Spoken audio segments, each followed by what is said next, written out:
Certains disent que les matchs amicaux ça ne compte pas, qu'il faut attendre le début du championnat pour pouvoir tirer les premières conclusions. Pourtant, des joueurs se sont déjà fait couper après quelques entraînements, après quelques matchs amicaux. C'est pourquoi tirons ensemble les premières conclusions de ces matchs amicaux. Let's go!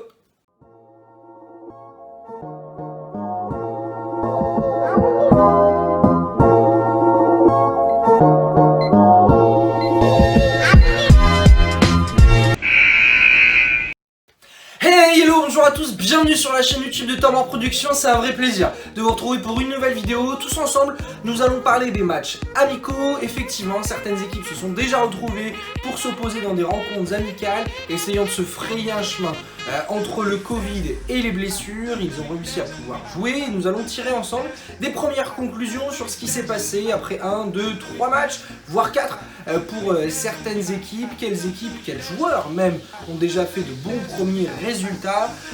Vous allez pouvoir donner votre avis, on va pouvoir donc en parler tous ensemble. Avant ça, abonnez-vous aux réseaux sociaux, à la chaîne YouTube si vous êtes nouveau, je vous souhaite la bienvenue. Ils sont juste en dessous dans la description. Je compte sur vous pour faire grandir encore et encore la chaîne YouTube de Tormor Productions, basket, français, que ça, sur la chaîne YouTube.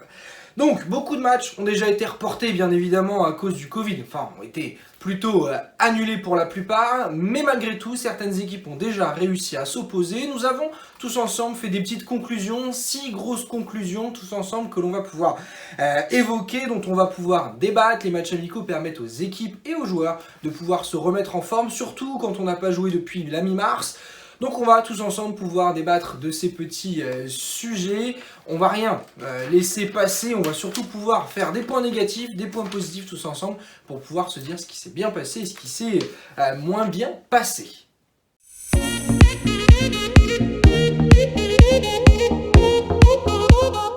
La première conclusion qu'on peut se faire autour de ces matchs amicaux, elle est autour de la chorale de Roanne, qui est une des deux équipes à avoir joué le plus de matchs déjà depuis la reprise des entraînements. C'est bien déjà pour pouvoir se jauger, surtout Roanne n'a pas perdu de temps, 4 matchs, 4 victoires. Alors bien évidemment, c'est des matchs et des victoires qu'il faut prendre avec des pincettes, notamment 2 oppositions face à une faible équipe de Saint-Chamond qui était diminuée. Une première victoire 100 à 56, une seconde 93 à 64. Le club de Saint-Chamond était bel et bien diminué sur les 2 rencontres qui se sont jouées, mais malgré tout ça montre déjà du potentiel chez certains joueurs. Une autre victoire face à Aix-Maurienne et une autre face au club suisse de Fribourg dans le tournoi organisé justement par Aix-Maurienne. Ce que l'on peut déjà dire, c'est que Sylvain Francisco est en forme. L'ancien joueur du Paris Basket a fait 2 matchs à 16 points, 1 match à 14 points. Ça montre déjà qu'il est en jambes, qu'il est prêt à pouvoir découdre avec les équipes de JP Elite pour la rentrée. Nigel Pearson, Jovante Reddick montrent aussi qu'ils vont être les 2 leaders offensifs de cette équipe rouennaise la saison prochaine. Malgré tout, comme je le dis, c'est quand même compliqué déjà de pouvoir jauger dans le sens où Roanne n'a encore joué aucune équipe de JP Elite pour l'instant dans sa préparation. Mais voilà, et à chaque fois, donc, comme je le dis, les équipes étaient diminuées. Pour autant, ils ont joué une équipe de première division suisse. Ils ont aussi joué une équipe d'Aix-Maurienne qui certes était diminuée. Ils étaient sans AGS, sans Fréjus Gerbeau par exemple. Mais pour autant, ils avaient quand même des équipes qui jouaient au basket face à eux. Donc ça montre que Roanne avait envie vite de jouer. Ils ont bien évidemment eu la chance de passer entre les gouttes du Covid-19. Mais pas que, ils ont aussi montré qu'ils étaient capables d'aller se déplacer pour jouer 2 fois face à Saint-Chamond ou encore pour pouvoir aller jouer le tournoi d'Aix-Maurienne. Ils sont même en petit stage de cohésion actuellement avec Jean-Denis Choulet qui a mis des photos assez sympas sur les réseaux sociaux. Bref, Roanne a envie d'en découdre avec une première saison de retour en JP Elite qui a été moyenne. Il semblerait que la chorale veuille très vite déjà en découdre et pouvoir faire bonne figure la saison prochaine en JP Elite. On aura le temps d'en parler pendant les previews, mais moi je crois pas mal à cette équipe de la chorale de Roanne la saison prochaine.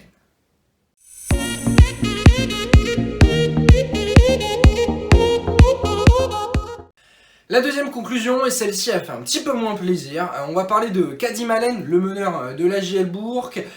C'était un des plus gros CV bien évidemment de ce mercato, il n'y a rien à dire. Il est notamment passé par les New York Knicks en NBA. Il semblerait qu'il va avoir besoin de temps pour pouvoir reprendre le rythme.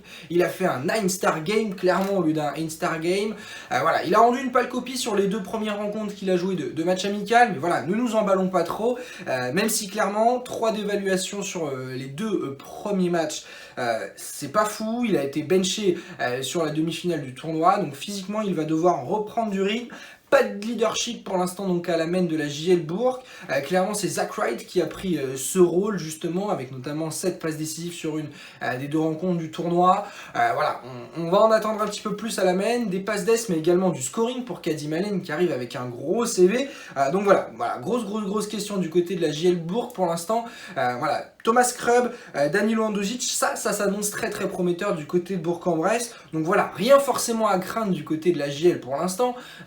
Mais clairement, Kadim Allen, c'est un gros point d'interrogation, en sachant que la JL Bourg s'est déjà débarrassée de Darrell Poirier après quelques entraînements et un petit match amical. Il a été viré, entre guillemets, après sa période d'essai. Donc voilà, ça va être une grosse question. Déjà, il va falloir retrouver un remplaçant à Darrell Poirier. Et espérons pour le club de Bourg qu'il ne faille pas retrouver également un remplaçant à la main pour Kadim Allen, qui était tout simplement un énorme CV du côté de la JL Bourg et même de la Jeep Elite.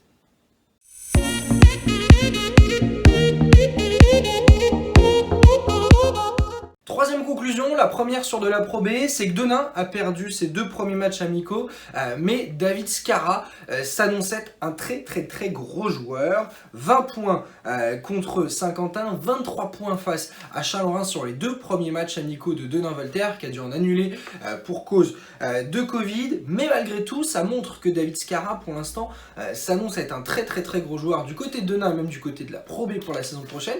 Du shooting, de l'agressivité, clairement pour l'instant Skara a tout pour pouvoir plaire du côté du Nord et voilà, ça s'annonce très intéressant. On sait que Denain était un petit peu en panne de leader ces dernières saisons, on sait qu'il s'était appuyé sur des gros collectifs sur les saisons précédentes, mais voilà, ils n'avaient pas forcément eu ce gros leader offensif, donc là pour l'instant sur le papier David Skara, ça s'annonce très lourd. Petite mention également pour Ismaël Cadio qui arrive tout droit de National 1 et qui a fait une très bonne prestation face à Chalon-Reims avec 10 d'évaluation. Il n'est pas parti pour avoir forcément énormément de temps de jeu la saison prochaine et pourtant déjà il montre lors des matchs amicaux qu'il va essayer de gratter avec sa jeunesse bien évidemment puisqu'il a seulement 22 ans, qu'il va essayer de gratter du temps de jeu la saison prochaine et ça va être très intéressant.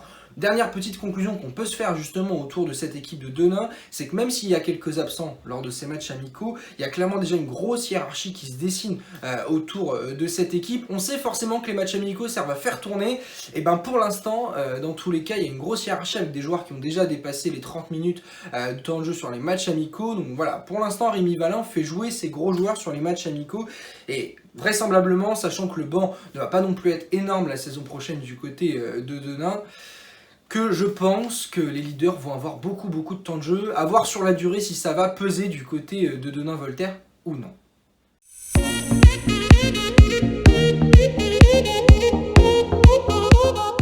La quatrième conclusion dont on va parler, c'est les équipes du Mans et du Portel qui ont pour l'instant du mal à se lancer dans ces matchs amicaux. Pas de panique, comme on le dit à chaque fois, c'est pas forcément sur les résultats qu'on va s'attarder.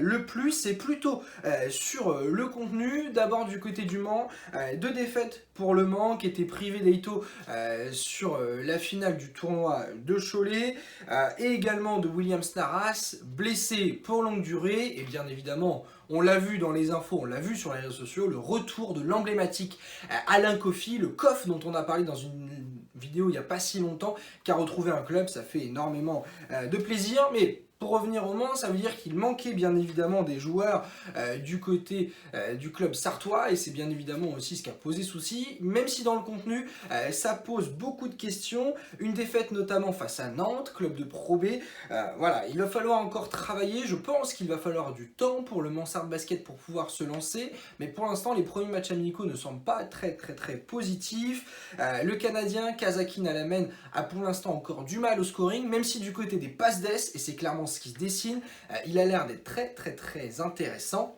Donc voilà, c'est vraiment le gros premier point positif qu'on peut se donner du côté du Mans qui va avoir un meneur, comme on l'avait prévu, qui va distiller des bonnes passes d'ess. Maintenant, pour l'instant, du côté du scoring, on attend encore. Pas de gros leaders qui se dessinent pour l'instant du côté du MSB. Donc on attend, mais dans tous les cas, les premiers matchs amicaux demandent en tout cas à voir. Et pour l'instant, on ne sait pas trop encore quelle conclusion donner du côté du Mans, mais il va falloir du temps au MSB pour se lancer.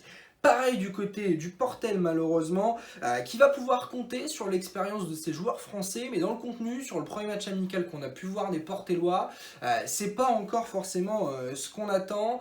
À voir ce que vont donner les étrangers, ça va clairement être ça la grosse question. Abrams, Michael May ont fait un premier match amical intéressant, mais voilà, il va falloir un petit peu plus de collectif que ce qu'on a vu sur le premier match. En même temps, c'est normal, c'est que de la prépa, mais là aussi, c'est prometteur. Ce qu'on peut se dire, c'est que si les joueurs étrangers sont bons, ça peut être très intéressant car Wojciechowski va à gagner de l'expérience en Pologne, il va être intéressant. Passav Dutey, c'est une valeur sûre. Donc les joueurs français vont vraisemblablement donner des bonnes choses. Maintenant, la grosse question par rapport à la saison dernière, c'est que vont donner les joueurs étrangers du côté du Portel, sachant qu'à la main, Mehdi Nguama ne semble pour l'instant pas forcément être encore une valeur sûre.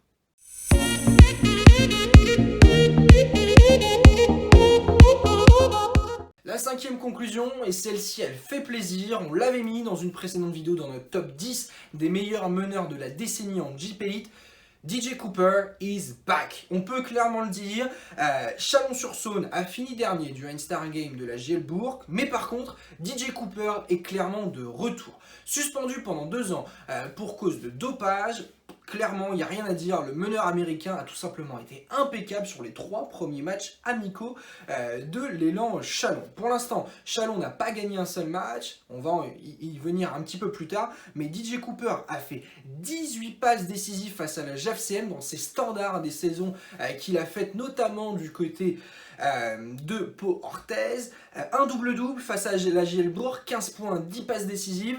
Il repart sur des standards incroyables, c'était une grosse question, c'était un pari énorme pour Chalon de faire signer DJ Cooper qui n'avait pas joué depuis 2 ans à cause d'une suspension. Il avait fait des matchs dans une ligue non officielle du côté du Mexique, mais rien du côté des championnats officiels de la FIBA. Et ben là, clairement, il n'y a rien à dire, DJ Cooper au top, on en attend beaucoup et moi ça va me faire kiffer de revoir DJ Cooper sur les parquets. Voilà, il est très décrié, certains vont dire ouais bah, c'est bon, il a été suspendu, c'est un mec qui se dope, arrêtons d'y attacher de l'importance. Non, DJ Cooper c'est du lourd, j'espère qu'il s'est repenti, qu'il va nous faire une grosse saison du côté de l'élan Chalon. Le point d'interrogation par contre du côté de Chalon par rapport à ces 3 défaites qu'il y a eu en des matchs amicaux, c'est que pour l'instant collectivement ça s'annonce compliqué, pas forcément de banc du côté du club chalonnais. Donc voilà, on attend encore beaucoup du côté de Chalon, mais DJ Cooper au top.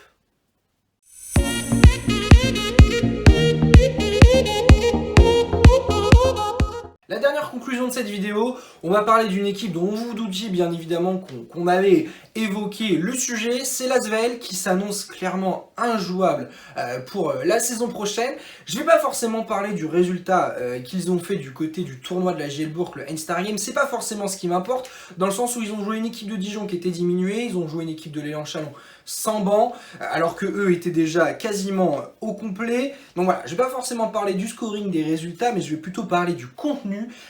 Les systèmes semblent déjà rouler parfaitement du côté de l'Asvel et surtout être appropriés à l'équipe. TJ Parker n'était pas sur le banc de ce tournoi car il a été cas contact du Covid et par mesure de sécurité est resté isolé des joueurs. Donc Freddy Fotou a pris le coaching sur les 2 jours. Voilà, clairement, il n'y a rien à dire. Norris Cole va être un leader de cette équipe. On n'a pas encore vu tout l'étalage du joueur américain, ancien joueur NBA, ancien champion NBA d'ailleurs, avec le Miami Heat. Voilà, on n'a pas encore vu tout l'étalage du talent de Cole, dans le sens où il faut qu'il reprenne du rythme. Il a fait déjà 2 matchs à plus de 10 points, donc il n'y a rien à dire. Par contre, moi, le gros point positif, c'est Guerschon Yabusele, qui clairement pour moi est un favori sur les 2 premiers matchs que j'ai vus pour être un MVP français du championnat de Jeep Elite la saison prochaine. Lacombe va redevenir le joueur qu'il a été. On voit qu'il est beaucoup mieux qu'il l'a été sur sa dernière saison du côté de Monaco, et pas forcément individuellement mais surtout collectif. Il a était beaucoup plus intégré collectivement sur les 2 matchs qu'il l'a été sur la dernière saison du côté de Monaco. Freddy Fotou lui a donné des responsabilités, donc voilà, il était dans son truc. Ça va être super intéressant de voir Paul Lacombe la saison prochaine du côté de l'Asvel. On parlait également de la perte de Tony Jekiri où on se disait oh là là, ça va être une catastrophe pour l'Asvel alors que le joueur était parti du côté de Vitoria. Non, Kevarius Hayes va être un joueur exceptionnel la saison prochaine, surdimensionné physiquement pour le championnat de Jeep Elite, une envergure incroyable, on l'a vu déjà au rebond, il est présent. Et puis bien évidemment, il va être accompagné d'un Mustapha Fall, joueur français énorme aussi, qui revient d'une expérience gagnée du côté de Ankara en Turquie. La raquette de l'Asvel la saison prochaine, Yabusele, Fall, Eyes, ça va clairement être énorme pour la Jeep Elite et pour l'Euroleague, ça va aussi être très intéressant. Donc dans le contenu, l'Asvel s'annonce injouable la saison prochaine. J'attends vraiment de voir ce que ça va donner. Alric Freeman, lui aussi, est un joueur très intéressant. Bref, ça va être compliqué d'aller chercher l'Asvel la saison prochaine. Voilà tout ce qu'on pouvait dire. Dernier petit point dont on peut parler, c'est pas forcément des conclusions, mais des grosses questions qu'on peut se poser déjà après 2 semaines, voire même 3 semaines de reprise d'entraînement. Paris semble tous être infectés du Covid, pas de nouvelles du club parisien, pas de match amical programmé pour l'instant. Aucune info sur les réseaux sociaux à part des vidéos de hype sur les playgrounds parisiens. Rien du tout pour l'instant du côté du Paris Basket. La dernière info sur leur site internet date du 8 juin. C'est Gary Florimond qui le remercie via un article. Donc pour l'instant, rien du tout du côté du Paris Basket. Pas une recrue annoncée, il y a beaucoup de prolongations, mais il reste encore des places à donner dans l'effectif parisien. Marquez Sainz ne sera pas là la saison prochaine, vraisemblablement. Donc voilà, plein de questions qui se posent du côté du Paris Basket et rien du tout. Voilà, pour l'instant aussi, le Poitiers Basket n'a pas encore foulé un parquet. Le match face à Tours annulé. La Summer League Nouvelle-Aquitaine, malheureusement, se jouera à huis clos. Pour l'instant, on ne sait pas du tout ce que va donner une équipe dont on se pose vraiment beaucoup de questions sur ce que ça va donner la saison prochaine. J'en ai déjà parlé dans la FAQ à Kim Williams, je ne sais pas si ça va vraiment être une valeur sûre à la main. Bref, plein de questions qui se posent du côté du PB et moi vraiment j'ai hâte de voir ce que ça va donner du côté de Poitiers pour lequel on attend beaucoup. Pas de descente possible pour Poitiers, pardon. Sinon clairement c'est la fin du club et surtout derrière je pense que beaucoup vont parler sur le maintien qui avait été offert au PB 86. Avec 4 matchs, Roanne et Saint-Chamond sont les équipes qui ont joué le plus de rencontres amicales pour l'instant. Puis clairement, de toute façon, il faut le dire, les entraînements c'est bien, mais rien de plus important et rien de mieux que de jouer des rencontres. Donc croisons les doigts pour que le moins de rencontres puisse être annulé à cause du Covid et surtout que les équipes puissent préparer à la perfection leur saison à venir. Dans tous les cas, merci à tous d'avoir suivi cette vidéo. J'espère qu'elle vous a plu. J'espère aussi que vous allez pouvoir donner votre avis dans les commentaires, sur les réseaux sociaux, sur ce qui vous a plu. Moi, je vous dis à très vite pour une nouvelle vidéo et surtout, prenez soin de vous et les previews arrivent très vite. Salut!